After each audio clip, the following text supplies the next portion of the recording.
Welcome, Jason, to the Dr. Nurse Podcast Unscripted episode. I am so happy to talk to you about health and wellness. And one of the things I'm into is biohacking, understanding the world around us. Welcome to the podcast. So good to be here, Sandra. Thanks for having me. Yeah.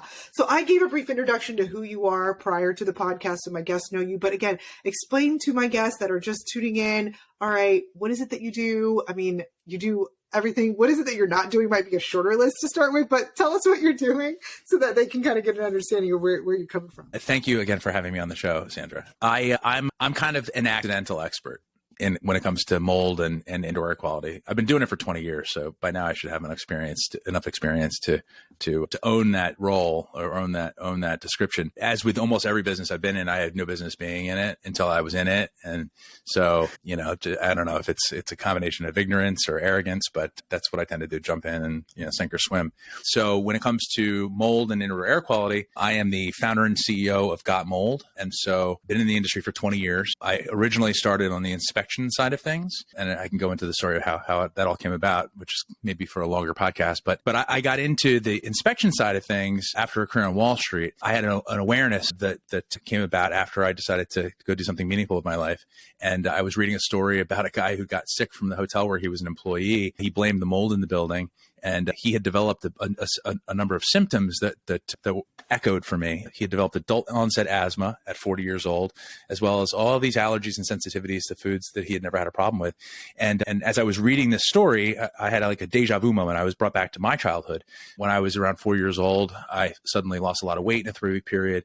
And parents took me to the pediatrician, who told them to take me to the children's hospital because they thought it was very serious. And based upon my symptoms and my family history, the initial diagnosis was cystic fibrosis.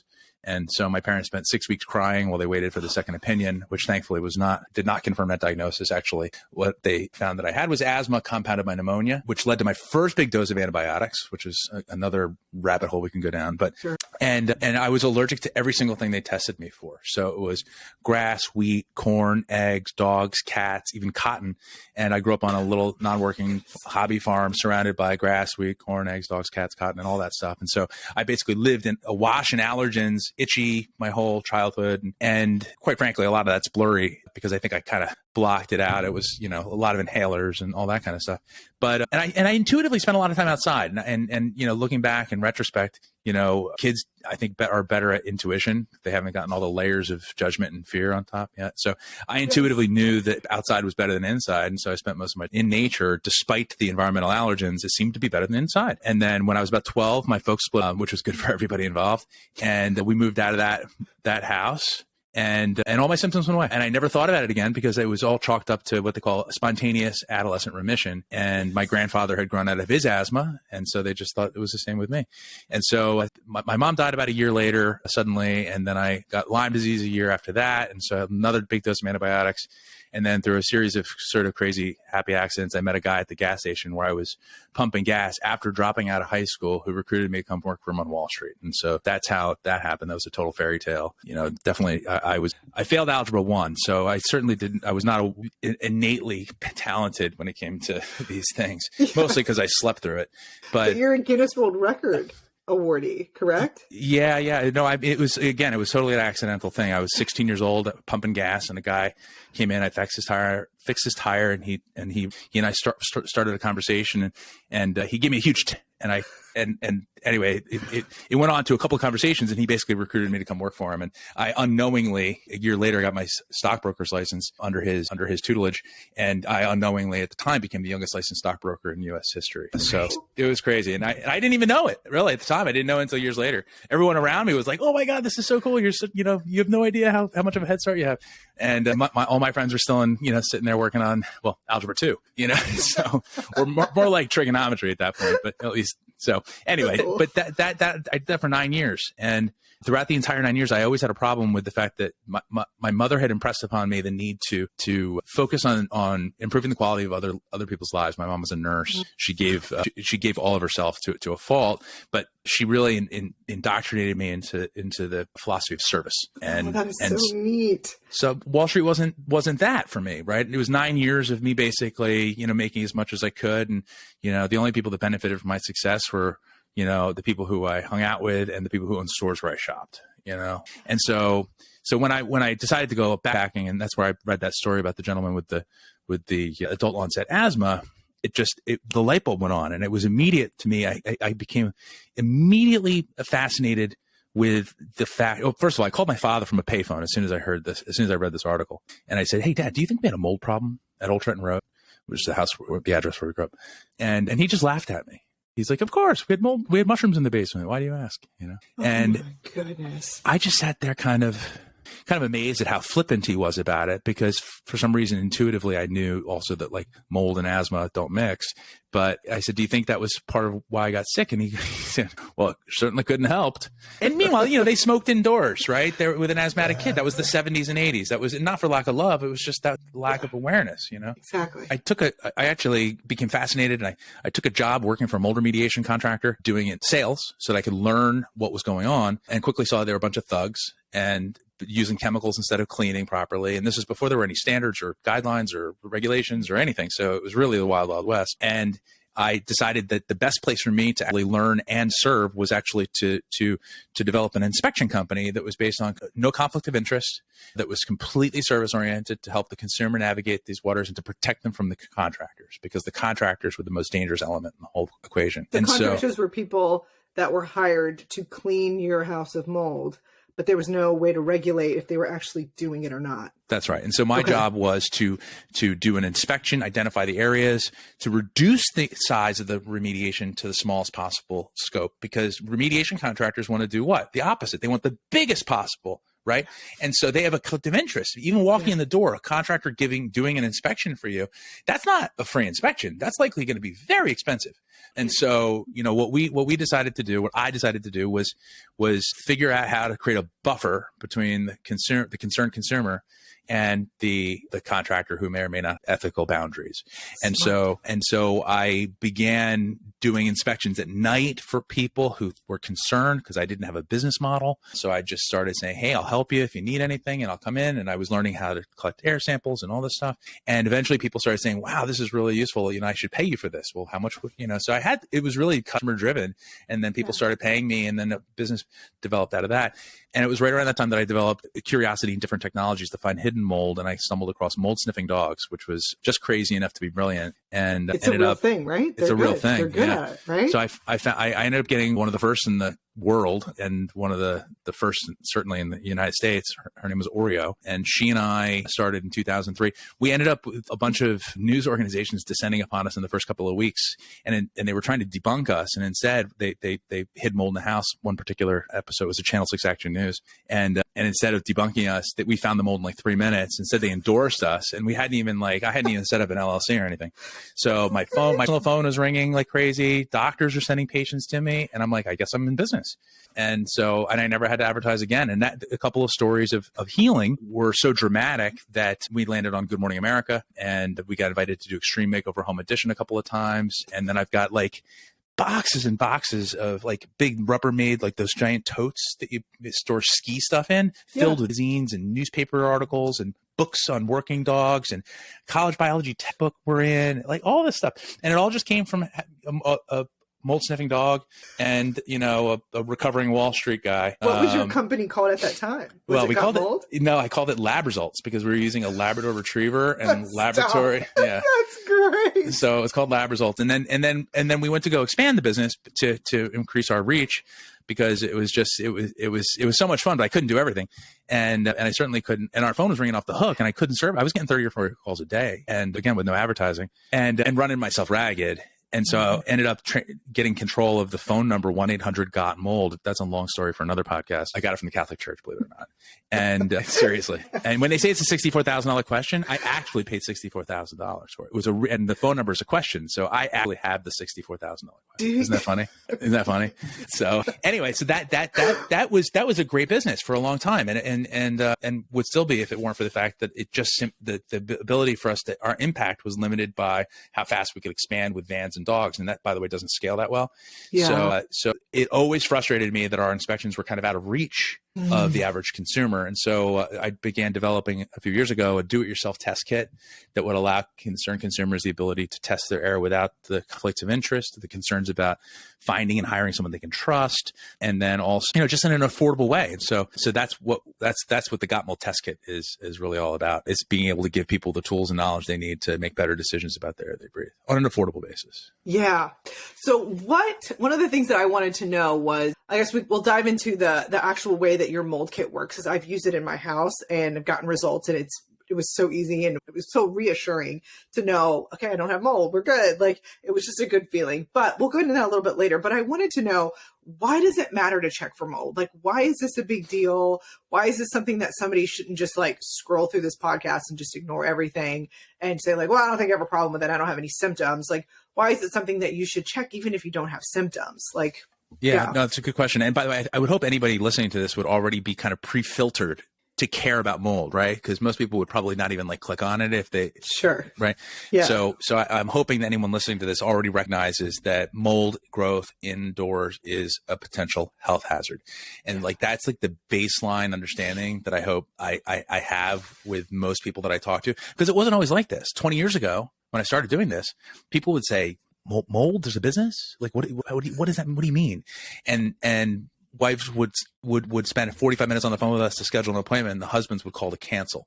About 10 years ago, the husbands started calling and no one cancels. So there was a big shift. And seriously, it's a tidal shift. And I think it was largely driven by Katrina and things like that. And I bring all that up for a reason, because, mold forever was just an aesthetic nuisance. It's, it just smells bad, whatever, maybe it makes maybe a sneeze, people didn't take it seriously. And recent medical research, and when I say recent, in the last 10 to 20 years, and it's accelerated quite a bit, has linked mold to some of the most prevalent long-term illnesses in America, both in terms of either aggravating conditions or causing actual illness. And so, like, for example, some of the big numbers that are interesting, according to the Mayo Clinic in a 1999 study, they concluded that of the 37 million Americans with chronic sinusitis, approximately 97% of those cases are mold related, which is that's 11% of our population that really is not aware of that, right? And so my job is to bridge the gap and to connect the dots. The other big number is 24.6 million asthmatics in the United States, of which about 10 million are kids. And the EPA and Berkeley labs did a study, and they concluded that about 25% of those cases are mold and dampness related. And so it's a big, big number. They went so far as to identify, sort of like the public health costs associated with that too. So those are like upper respiratory things, but more interesting in a sort of more nebulous fashion, when you start looking at some studies that have come out recently from, for example, Brown University, they actually were trying to debunk another study from Oxford University that had found a correlation between mold and depression. And they thought, well, let's take a closer look. And they had 6,000 participants in the study, which is huge. And they had these people fill out a quality of life survey, as well as self-report whether or not they knew of a mold or moisture problem in their building. And they found a very strong correlation between mold and dampness and depression. This is fascinating on a lot of levels, because I would argue that most people who are living in a moldy house are depressed for various reasons, because they're disempowered. Yeah. But also, as it turns out, the chemistry, and by the way, Brown University didn't say whether mold caused it or not. They just found a relationship. Yeah. Was it statistically significant? Very, very, okay. Very. Yeah. But so one of my friends, Dr. Joan Bennett at Rutgers University, had her own experience. She's a mycotoxin expert and she's a mold expert. And she actually went down into her home that was flooded during Hurricane Katrina. She got a face full of the musty smell while wearing a respirator. So in other words, she wasn't breathing spores. She wasn't breathing the mycotoxin. She was just the musty odor had gone through, and she fell ill, and she became fascinated and started studying the musty odor. And she started doing experiments with fruit flies, especially engineered fruit flies that fluoresce when they produce dopamine. Check that out. That's cool. And so she exposes these fruit flies to the musty smell, and the first thing she notices is they stop producing dopamine. They also stop reproducing. They also fly down instead of to the light, which is their natural inclination. And they also develop a locomotive disorder. Their arms and legs start acting differently. And then she also noticed that they developed what she characterized as Parkinsonian-like symptoms. So neurotoxicity, essentially. And subsequent studies that have been done by her team and other reputable labs have found mitochondrial damage caused by the musty odor. And by the way, this is just one compound within the many compounds that make the musty odor. So it was an isolate, but still the point is that she found in animal studies that exposure to the musty smell makes you depressed. I mean, Yeah. that's you stop producing dopamine. Yeah, it's affecting the gut microbiome, I'm sure. And like you end up inhaling it, it goes into your bloodstream, it goes into your GI tract. I mean, they're finding that there's more serotonin in your gut than in your brain, right? And so I'm wondering how this is all just playing. And then you lost all that weight when you were exposed to mold. And so like, how is it affecting like all these different aspects of our body? That's incredible. That's incredible. No doubt. And the microbiome thing is a big deal. So mycotoxins are the poison that molds produce to kill other molds. We happen to be more genetically related to molds, believe it or not, and fungi than we are to bacteria. So mycotoxins are used, it's chemical weapons on a microscopic level. And so mostly it's used to kill competitive organisms. In fact, everyone knows penicillin. Penicillium is what makes penicillin. And in the petri dish that Dr. Alexander Fleming noticed the ring around the colony, the famous discovery of antibiotics, what he really discovered was mycotoxins. And because that's the same thing. To say mycotoxins kill things we don't want, antibiotics kill things we do want, same chemical, it's a semantic thing. And so he actually called it mold, very scientific. Wow. Mold juice. That's what he called penicillin. That's what he called penicillin when he first noticed that there was a moat around the colony that the streptococcus or strep that causes strep throat. And everyone here who's listening, doctor, nurse, I should know my audience here, but it was killing the strep. And so fascinating. But what's happened now is people think that because a lot of people get mycotoxin tests for their bloodstream, for urine or blood. There's two different kinds of tests you can take. And if they find mycotoxins, they immediately think I must have it in my house. And sometimes they do, sometimes you don't. Believe it or not, most of the mycotoxin exposure you get is from food, from moldy grains, from things like applesauce, tomato sauce, wine, nuts, dried fruit, spices, especially imported stuff because it's not handled on the long distance.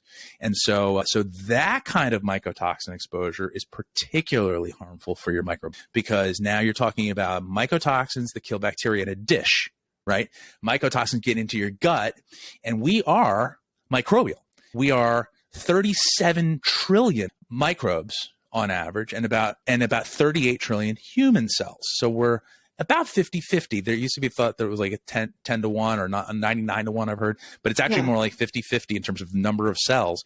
And so we need that we need a very robust, diverse microbiome in us, on us, and in our buildings. And so, the respect for these microbes and how they interact with us is of the utmost importance.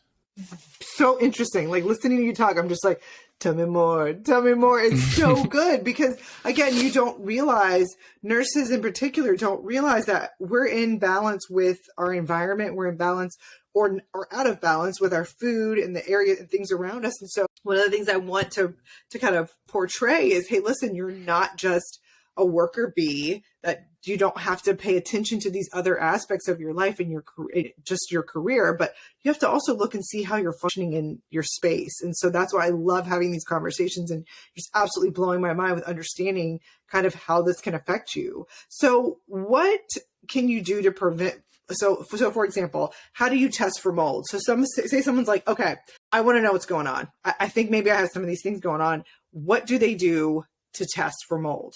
How do they do it? There's a lot of different kinds of tests you can take. And first of all, the spectrum is you've got like on the low end, you can buy these $10 Petri dishes at the checkout at the hardware store.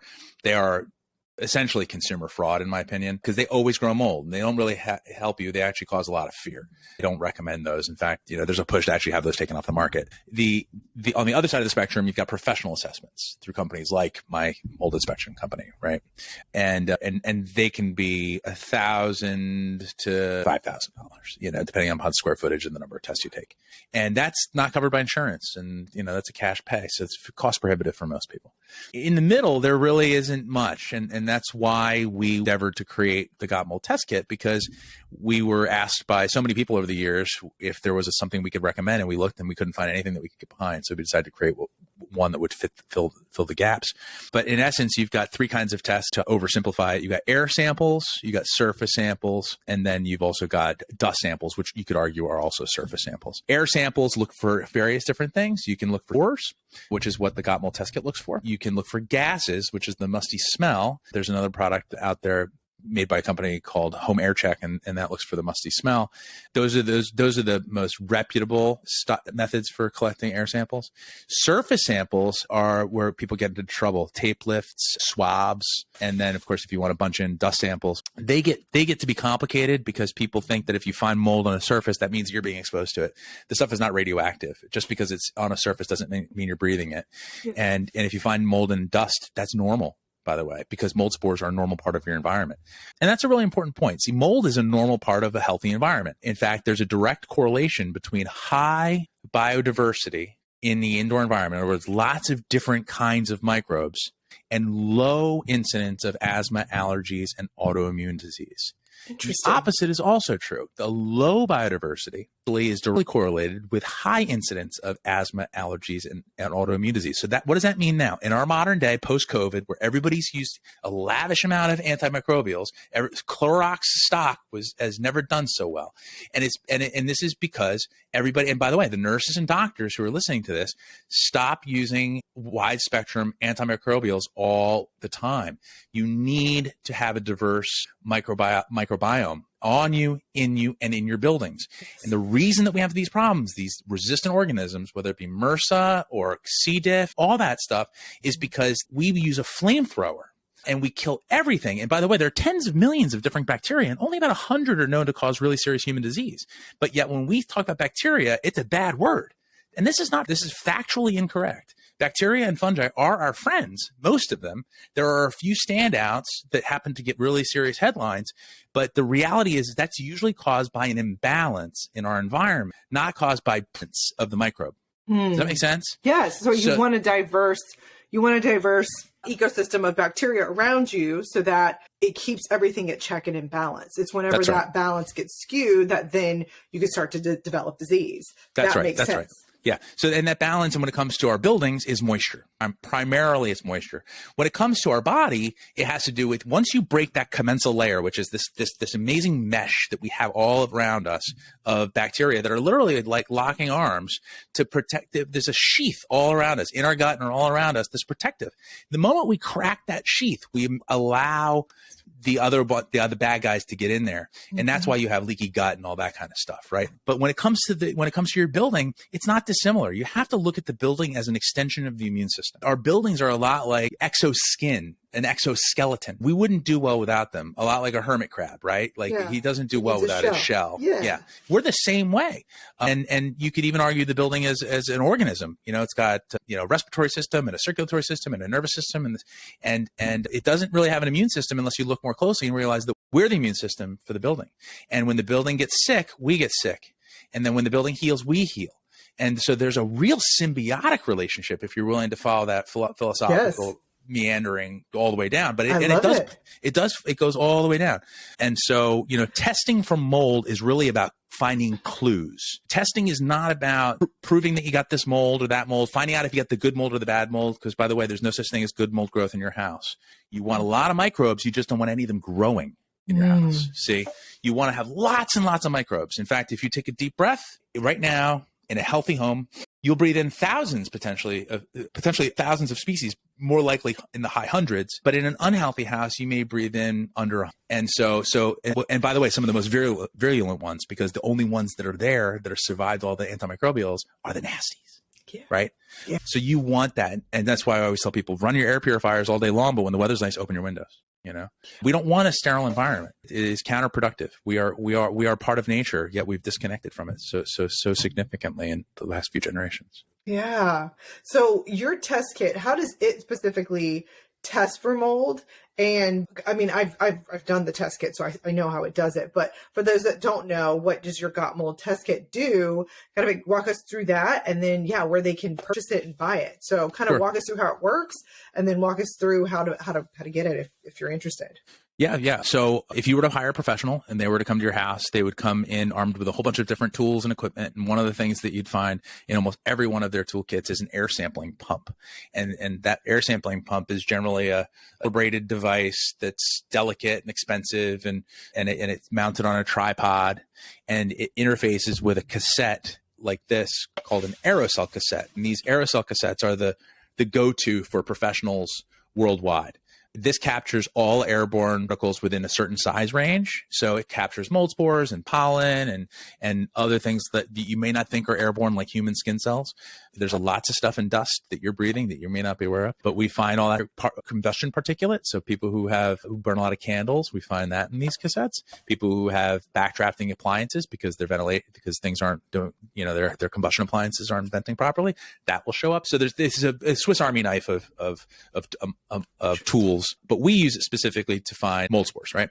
But the problem is that you, historically speaking, needed to hire a professional to have them come over with the air sampling pump. And so there's lots of expense, and then there's strings attached. You're going to get a report and they might steer you in a direction. And so to take all that stuff out, what we decided to do was create an air sampling pump of our own. I'm glad it was right here. It's usually across the room. And so this is our air sampling pump. Yeah. It looks a little bit like a minion. And the cassettes go right on like that. It's very simple.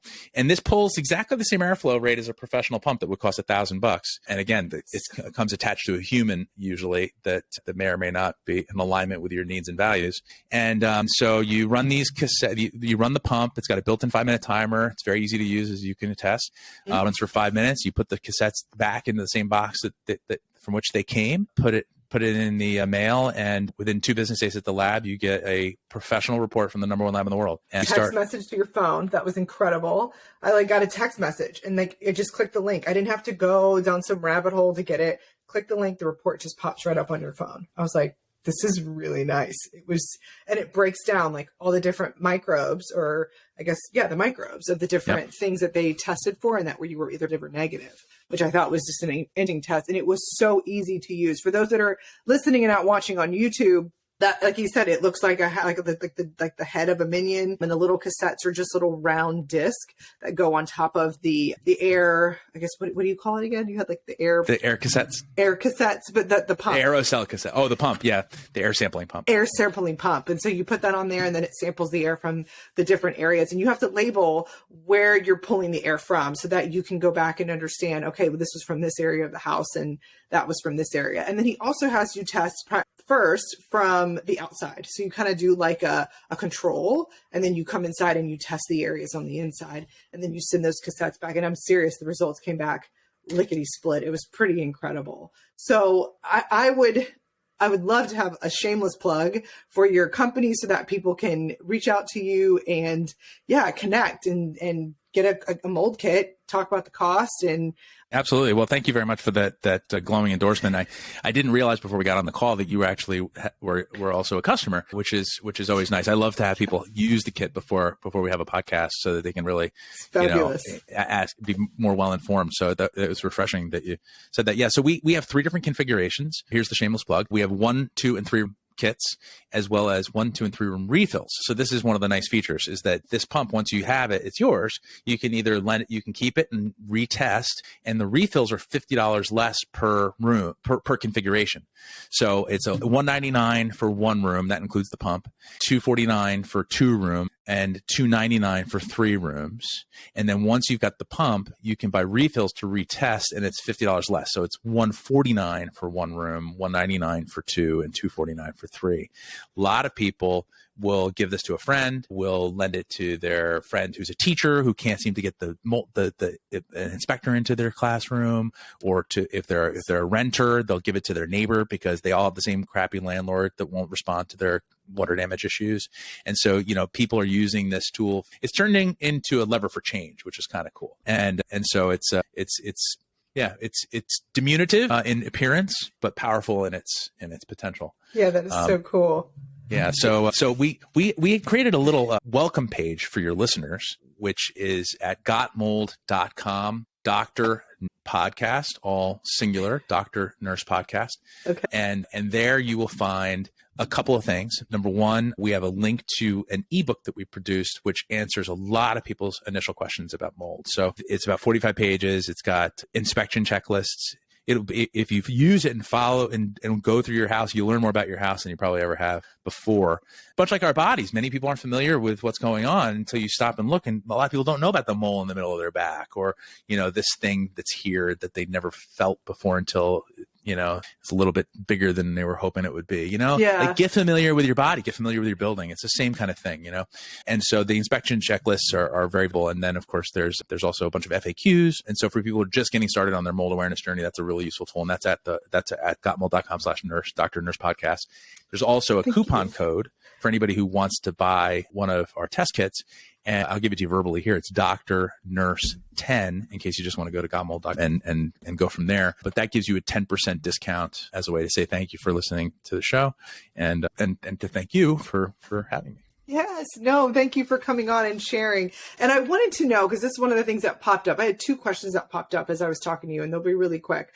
But the first being that if you do find out that you do have mold, what should somebody do as next steps? Because I was thinking like, okay, so you do the test. And it's almost like anything. And, you check a PSA or you check something in a patient, and now you go, now we got to do something. Right. Yeah. So once you check, do you have a way to kind of help? And I know that in your report, you give recommendations at the end, right? So Indeed. Do they have would somebody be able to then work out the steps to mitigate mold if it is something they find in their home? Yeah, it's a really good question because unfortunately, most people think mold test shows a positive, immediately call the remediation contractor. And that would be a lot like getting a test back from an at-home cholesterol test and scheduling heart surgery. There's an interim step, which is go to the doctor and have a physical done. So to follow the building as a body metaphor that we talked about before. Yes, loving that. An inspection is a lot like a physical. Getting a mold inspection done is a lot like getting a physical. You do that periodically to make sure things are in order. And then based upon that physical, then you may get additional testing done, and then you may have additional procedures done by specialists. And so that same logic should apply to how you manage issues with your building. So if you've got a concern, you can do an at-home test for your body. You can do an at-home test for your building. And then if you've got a concern and you're unable to identify, so the thing that you want to do as soon as you think you have a mold problem, and by the way, here are the three things you need to, if you see something, smell something, or feel something, do something. See it, any signs of moisture, it only takes 24 to 48 hours for mold to develop after water damage. 24 to 48 hours. 72 hours after water damage, the industry standard says you have to treat it like it's mold, whether it's visible or not. So people have to move quickly. When you have a moisture issue, you have to move quickly. And most people don't move fast enough. So that's why mold is such a major issue. And then when you do find that you've got a mold problem for whatever reason, whether it be through an at-home test or through your observations, the first step and the most important step is find the source of the moisture and stop it, because that's the genesis. It's the alpha and the omega. Mold growth doesn't occur absent excess moisture. And so you have to identify the source of the moisture. And this is where that second step, which is getting an inspector, getting a specialist, an unbiased inspector that doesn't have financial relationships, that is, with remediation contractors, someone who's got specific specialties, a specific specialized experience in this. And by the way, we do provide links to those resources in our report. And by the way, also a little secret on the sample report on our website. So you don't even have to use the kit if you don't want to. You can actually find inspectors through the sample report on gotmold.com. So you can also find remediation contractors through one of those links too. But getting a professional inspection is super important if you don't know where the source of the moisture is and what the extent of the mold growth is, because the inspector will put it in a package and put a little bow on it for the remediation contractor to take out. That's the goal. And so there's a sequence of events here, and you don't want to skip over any of that. So it all comes down to moisture. A mold problem is a moisture problem. Mold is actually not the problem. Mold is actually the symptom. If you want to go root cause, people talk about root cause, mold is a root cause. Yeah. Nope. Root cause is dampness in the building. Mold is a symptom, and then the mold causes other. It's a cascade or a waterfall. And so you need to go one layer deeper than most people do, which is where's the moisture coming from, and then what's the extent of the damage and contamination that's been caused by that. And that usually, unfortunately, requires the assistance of a professional inspector. What I love about this whole thing is that you've given people the power to test for themselves. And instead of feeling like you're dependent on this contractor that is going to be disingenuous and possibly just trying to get more money out of you, you kind of give people the power to go, oh, this is a problem. And I know it is. And now I have with that knowledge, I can then move forward and fix something that I can do on my own without needing to be dependent on someone else. So you've given people power, and it's that is incredible that you've created a business and you've also are creating a service. And yeah, you do all this with something that you're passionate about, which is the air quality and getting people their health and their wellness back. So thank you. Thank you for creating such an amazing product. And again, coming on and sharing with my audience your expertise. It's wonderful. Thank you so much, Jason. Thank you for having me. Thank you for all the kind words. It's a pleasure to serve. And, listen, I think that, there are 4 basic human needs: air, water, food, and shelter. And air, water, food, shelter. Shelter, everyone knows, you can live without a building for a little while, but not too long. Food, you can live without for about 3 weeks before things get weird. Water, 3 days. Air, 3 minutes. And yet of the 4 things I just listed, air is the thing you think about last. And so hopefully after people listen to this, I like to think that when people, there's a quote, I forget who said it, but once someone's mind expands based from a new idea, it never regains its original shape. And I like to think that awareness around environmental stuff is very similar to that. So I hope the people who are listening to this with curiosity, but maybe not knowledge or experience yet, maybe their mind has changed shape, and now they'll start to see air as what it is, which is, by the way, we breathe 20,000 times a day. There's nothing you do more. There really isn't, except for your heartbeat. And yeah, it's the thing that you think about the least. And so I hope after this podcast, people will think about it just a little bit more. Yes. Well said. Well said. And yeah, guys, breathe easy. So check out Gold Got Mold and use my link if you're interested. And thanks for listening to the podcast today, guys. Enjoy the journey.